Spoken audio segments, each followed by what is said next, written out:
दोस्तों स्वागत है आप सभी का हमारे इस वीडियो में। दोस्तों जैसा कि हम इसके पहले वाले वीडियो में जैव शक्ति सिद्धांत के अंत और कार्बनिक रसायन के बारे में पढ़ चुके हैं।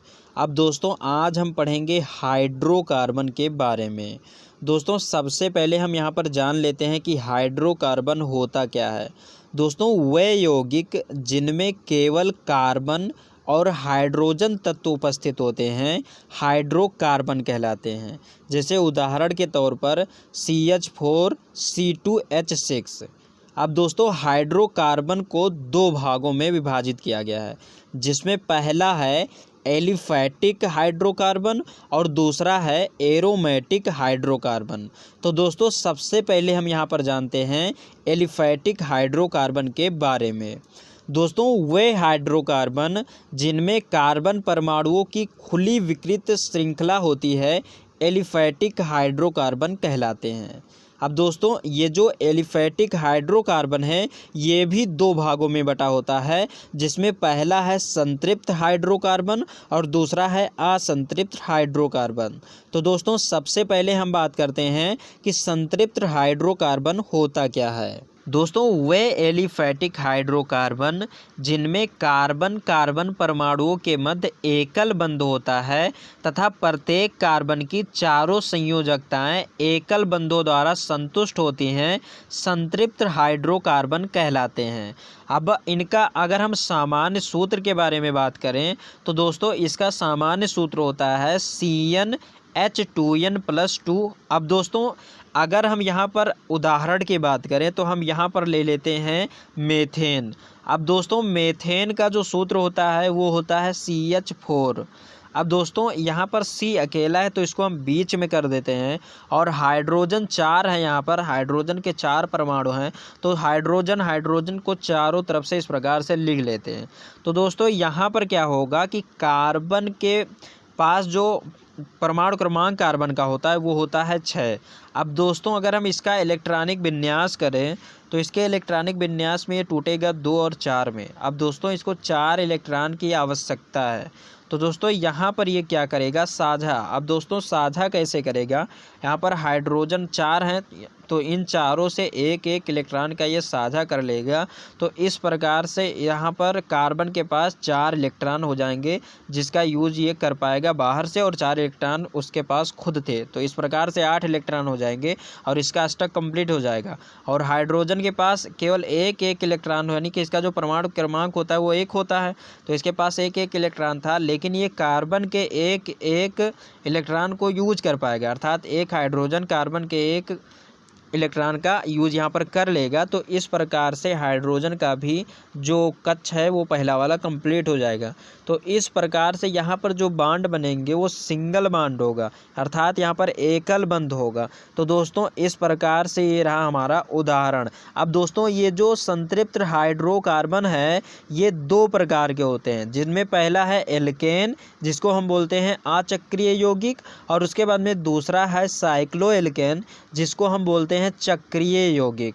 और दोस्तों यहाँ पर अगर हम बात करें संतृप्त हाइड्रोकार्बन के बारे में तो दोस्तों ये बहुत कम अपक्रियाशील होते हैं तथा प्रतिस्थापन अपक्रिया देते हैं। और दोस्तों इस संतृप्त हाइड्रोकार्बन को हम पैराफिन भी कहते हैं। तो दोस्तों ये हो गया संतृप्त हाइड्रोकार्बन। अब हम बात करते हैं असंतृप्त हाइड्रोकार्बन के बारे में।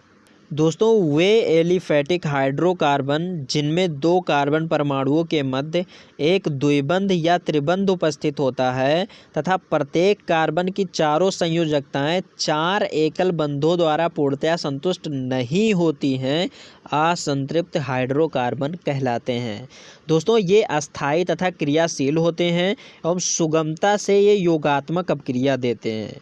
दोस्तों अगर यहाँ पर उदाहरण की बात करें तो यहाँ पर ये एथिलीन एसिटिलीन आदि। अब दोस्तों असंतृप्त हाइड्रोकार्बन 2 भागों में वर्गीकृत होता है। अब दोस्तों यहाँ पर 2 उदाहरण हम लेंगे, जिसमें पहला है यहाँ पर जो 2 भाग हैं इसके, जिसमें पहला है द्विबंध युक्त असंतृप्त हाइड्रोकार्बन या फिर एल्कीन, और उसके बाद में दूसरा है त्रिबंध युक्त असंतृप्त हाइड्रोकार्बन या फिर एल्काइन। तो दोस्तों सबसे पहले हम बात करते हैं द्विबंध युक्त असंतृप्त हाइड्रोकार्बन या एल्कीन के बारे में। दोस्तों वे असंतृप्त एलिफैटिक हाइड्रोकार्बन जिनमें दो कार्बन परमाणुओं के मध्य द्विबंध उपस्थित होते हैं, द्विबंध युक्त असंतृप्त हाइड्रोकार्बन या एल्कीन या एलिफिन कहलाते हैं। दोस्तों इन्हें एलिफिन नाम इसलिए दिया गया क्योंकि ये क्लोरीन के साथ क्रिया करके तेल जैसा पदार्थ बनाते हैं।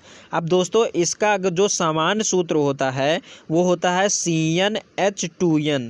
अब दोस्तों यहाँ पर अगर हम इसके उदाहरण की बात करें तो यहाँ पर उदाहरण ले लेते हैं एथिलीन C2H4 को। अब दोस्तों C यहाँ पर 2 है तो C हम लिख लेंगे, और कार्बन का अगर हम इलेक्ट्रॉनिक विन्यास करें, इसका परमाणु क्रमांक 6 होता है, तो इलेक्ट्रॉनिक विन्यास करने पर 2 और 4 में टूटेगा, और कार्बन को यहाँ पर 4 इलेक्ट्रॉन की बाहर से आवश्यकता है तब इसका कक्षक कंप्लीट होगा, अर्थात 8 इलेक्ट्रॉन इसके कंप्लीट होंगे, 4 इलेक्ट्रॉन इसके पास बाहरी कक्ष में हैं। तो दोस्तों यहाँ पर 2 कार्बन हम लिख लेते हैं, और हाइड्रोजन को चारों तरफ से इस प्रकार से ले लेते हैं। अब यहाँ पर हाइड्रोजन से तो एक कार्बन एक इलेक्ट्रॉन यहाँ से ले लिया और एक इलेक्ट्रॉन यहाँ से ले लिया, तो दोनों कार्बन के पास 2 इलेक्ट्रॉन का तो व्यवस्था हो गया, 2 इलेक्ट्रॉन का। तो यहाँ पर कार्बन के पास पहले वाले के पास 6 इलेक्ट्रॉन हो गए और दूसरे वाले के पास भी 6 इलेक्ट्रॉन हो गए। अब इन दोनों को 2 इलेक्ट्रॉन की आवश्यकता है, तो ये क्या करेंगे, यहाँ पर ये कार्बन इस वाले कार्बन से 2 इलेक्ट्रॉन का साझा कर लेगा और ये वाला कार्बन इस वाले कार्बन से 2 इलेक्ट्रॉन का साझा कर लेगा। तो इस प्रकार से यहाँ पर जो हाइड्रोजन चारों तरफ से हैं इनके बीच तो एक एक बॉन्ड बनेगा, लेकिन यहाँ पर जो बीच में कार्बन है यहाँ पर इसने 2 इलेक्ट्रॉनों का साझा किया है, तो यहाँ पर ये डबल बॉन्ड बनेगा। तो दोस्तों ये हो गया द्विबंध युक्त असंतृप्त हाइड्रोकार्बन या एल्कीन। अब हम बात करेंगे त्रिबंध युक्त असंतृप्त हाइड्रोकार्बन या एल्काइन के बारे में। दोस्तों वे असंतृप्त एलिफैटिक हाइड्रोकार्बन जिनमें 2 कार्बन परमाणुओं के मध्य कम से कम एक त्रिबंध होता है, एल्काइन या एसिटिलीन कहलाते हैं। दोस्तों इसका जो सामान्य सूत्र होता है वो होता है CnH2n-2, और दोस्तों यहाँ पर जो n का मान होता है वो होता है 2। अब दोस्तों अगर हम यहाँ पर उदाहरण की बात करें तो यहाँ पर ले लेते हैं एसिटिलीन जिसका सूत्र होता है C2H2। अब दोस्तों यहाँ पर हमें पता है कि कार्बन का जो परमाणु क्रमांक होता है वो 6 होता है, और अगर इसका इलेक्ट्रॉनिक विन्यास करें तो ये टूटेगा 2 और 4 में, और जो इसके बाहरी कक्ष में इलेक्ट्रॉन है वो है 4, तो इसको 4 इलेक्ट्रॉन की यहाँ पर आवश्यकता है। तो यहाँ पर 2 कार्बन है तो दोनों कार्बन को 4 इलेक्ट्रॉन की आवश्यकता होगी। तो दोस्तों यहाँ पर 4, इससे दोनों कार्बन को इस प्रकार से लिख लेते हैं और इस हाइड्रोजन को इस साइड में लिख लेते हैं। अब दोस्तों ये जो पहला कार्बन है ये इस हाइड्रोजन के 1 इलेक्ट्रॉन से साझा कर लेगा, क्योंकि हाइड्रोजन के पास 1 ही इलेक्ट्रॉन है, क्योंकि उसका जो परमाणु क्रमांक होता है वो 1 होता है। तो हाइड्रोजन को 1 इलेक्ट्रॉन की आवश्यकता है, अगर उसको 1 इलेक्ट्रॉन मिल जाएगी तो उसके पास 2 इलेक्ट्रॉन हो जाएंगे, तो उसका प्रथम कक्ष जो है वो कंप्लीट हो जाएगा। तो दोस्तों इस प्रकार से हाइड्रोजन जब साझा करेगा इस कार्बन से 1 इलेक्ट्रॉन का तो इसका कक्ष तो कंप्लीट ही होगा, और कार्बन को 1 इलेक्ट्रॉन मिल जाएगा ये जब साझा करेंगे। तो इस प्रकार से दूसरे वाले कार्बन को भी 1 इलेक्ट्रॉन यहाँ से मिल जाएगा इस हाइड्रोजन से। तो यहाँ पर जो है कि पहले वाले कार्बन के पास हो गया 5 इलेक्ट्रॉन और दूसरे वाले कार्बन के भी पास हो गया 5 इलेक्ट्रॉन। अब दोस्तों ये क्या करेंगे कि ये वाला कार्बन और ये वाला कार्बन यहाँ पर ये दोनों कार्बन 3 इलेक्ट्रॉनों का साझा कर लेंगे, क्योंकि 5 इलेक्ट्रॉन हो गए हैं, और अगर ये 3 इलेक्ट्रॉनों का साझा कर लेंगे तो 5 3 8 इलेक्ट्रॉन इसके पास हो जाएंगे। तो पहला वाला कार्बन इस दूसरे वाले कार्बन से 3 इलेक्ट्रॉन का साझा कर लेगा, और दूसरा वाला कार्बन भी इस पहले वाले कार्बन से 3 इलेक्ट्रॉन का साझा कर लेगा। तो इस प्रकार से इसका दोनों का ही 8 इलेक्ट्रॉन कंप्लीट हो जाएगा, अर्थात इसका अष्टक हो जाएगा कंप्लीट। तो दोस्तों ये हो गया त्रिबंध युक्त असंतृप्त हाइड्रोकार्बन या एल्काइन। तो दोस्तों आज का वीडियो बस यहीं तक। दोस्तों उम्मीद करता हूँ वीडियो अच्छी लगी होगी। वीडियो अच्छी लगी तो प्लीज़ लाइक कीजिए, और दोस्तों यदि आप नए हैं हमारे चैनल पर तो चैनल को सब्सक्राइब कर प्रेस कर लीजिए बेल आइकन को, जिससे आपको नए वीडियो का अपडेट मिलता रहे। तो दोस्तों बस यहीं पर दीजिए इजाज़त। जय हिंद, वंदे मातरम।